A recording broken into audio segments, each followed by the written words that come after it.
ସାଙ୍ଗମାନେ ପଣା ସଂକ୍ରାନ୍ତି ଓ ଓଡ଼ିଆ ନବବର୍ଷର ଆପଣମାନଙ୍କୁ ଆପଣଙ୍କ ପରିବାରକୁ ହାର୍ଦ୍ଦିକ ଶୁଭେଚ୍ଛା ଆଉ ଶୁଭକାମନା। ତ ଆଜି ଯେହେତୁ ଭଲ ଦିନ ଥିଲା ଆମେ ସମସ୍ତେ ବାହାରିଲୁ ମନ୍ଦିର ଯିବା ପାଇଁ। ଆମ ପାଖରେ ଶନି ମନ୍ଦିର ଅଛି, ଶିବ ମନ୍ଦିର ଅଛି, ସବୁ ମନ୍ଦିର ଆମେ ଚାଲିଲୁ ବାହାରିବା ପାଇଁ। ଦେଖନ୍ତୁ ଏଇଠି ଇଏ ହେଉଛନ୍ତି ଆମ ସାନ ଦିଦି।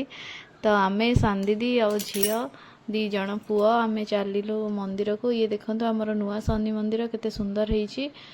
ଦେଖନ୍ତୁ କେତେ ସୁନ୍ଦର ଭ୍ୟୁ ଆର, କେତେ ବଢ଼ିଆ କାରୁକାର୍ଯ୍ୟ ଏଠି ହେଇଛି। ଅଳ୍ପ କିଛି ଦିନ ହେବ ଏଇଟା ଇନାଗୁରେଟ୍ ହେଇଥିଲା।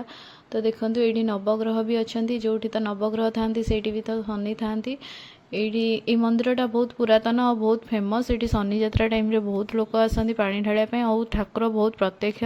ତ ଆମେ ଏଇ ମନ୍ଦିର ଆମର ଯେହେତୁ ଘର ପାଖରେ ଅଛି ଆମକୁ ଇଜିଲି ଦର୍ଶନ ମିଳିଯାଏ ଠାକୁରଙ୍କର ସବୁବେଳେ।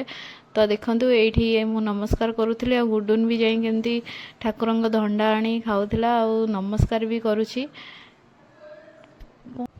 ତ ଦେଖନ୍ତୁ ସାଙ୍ଗମାନେ ଏଇଠି କେମିତି ଛୁଆମାନେ ସବୁ ପାଳି ପାଳି କରି ଘଣ୍ଟି ବଜାଉଛନ୍ତି। ତ ଆପଣମାନେ ଯେମିତି ଜାଣିଥିବେ ଆଜି ବି ହେଉଛି ମହାବୀରଙ୍କ ଜନ୍ମଦିନ। ତ ଆମେ ଏଇଠି ଥିବା ଆମ ପାଖରେ ଥିବା ମନ୍ଦିର ବଟ ମହାବୀର ସେ ବରଗଛ ମୂଳରେ ଅଛନ୍ତି। ତ ଆମେ ଏଇଠି ନମସ୍କାର କଲୁ, ଠାକୁରଙ୍କ ଆଶୀର୍ବାଦ ନେଲୁ ଆଉ ସାନ ଦିଦି ଆମକୁ ଲଗେଇଦେଲେ ହନୁମାନ ସିନ୍ଦୁର।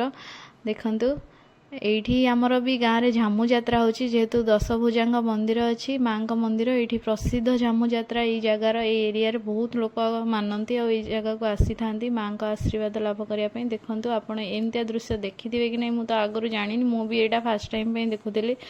ତ ଆକୁ ଏଇଠି ମାନ୍ୟତା ଅଛି, ଏମିତି ଦଣ୍ଡପାଟୁଆ ଆକୁ କୁହନ୍ତି।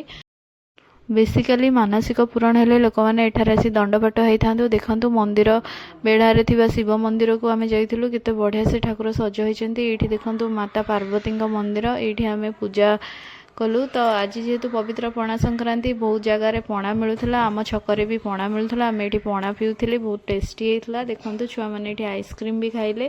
ସାଙ୍ଗମାନେ ଆମେ ମନ୍ଦିରରୁ ଫେରିଲା ବେଳେ ନନା ଘରେ ଆସି ଠିକି ବସାଉଥିଲେ। ତ ଏଇଟାକୁ ଠିକି ବସା ସଂକ୍ରାନ୍ତି କୁହାଯାଏ। ଏଇଟା ହେଉଛି ଆମ ଓଡ଼ିଆର ପରମ୍ପରା। ଏହି ପରମ୍ପରା ମାଧ୍ୟମରେ ଚଉରା ଉପରେ ଥିବା ତୁଳସୀ ଗଛରେ ଠୋପା ଠୋପା ପାଣି ସବୁବେଳେ ପଡ଼ିଥାଏ ଆଉ ସେ ତୁଳସୀ ଗଛ ବଞ୍ଚିକି ରହିଥାଏ। ତ ଆଜିର ଭିଡ଼ିଓଟି ଯଦି ଭଲ ଲାଗିଛି ଆପଣମାନଙ୍କୁ ମୋ ଚ୍ୟାନେଲ୍ ଶାଶ୍ୱତୀ ଶ୍ରେୟା ଲାଇଫଷ୍ଟାଇଲକୁ ସବସ୍କ୍ରାଇବ୍ କରନ୍ତୁ। ରହୁଛି ଜୟ ଜଗନ୍ନାଥ।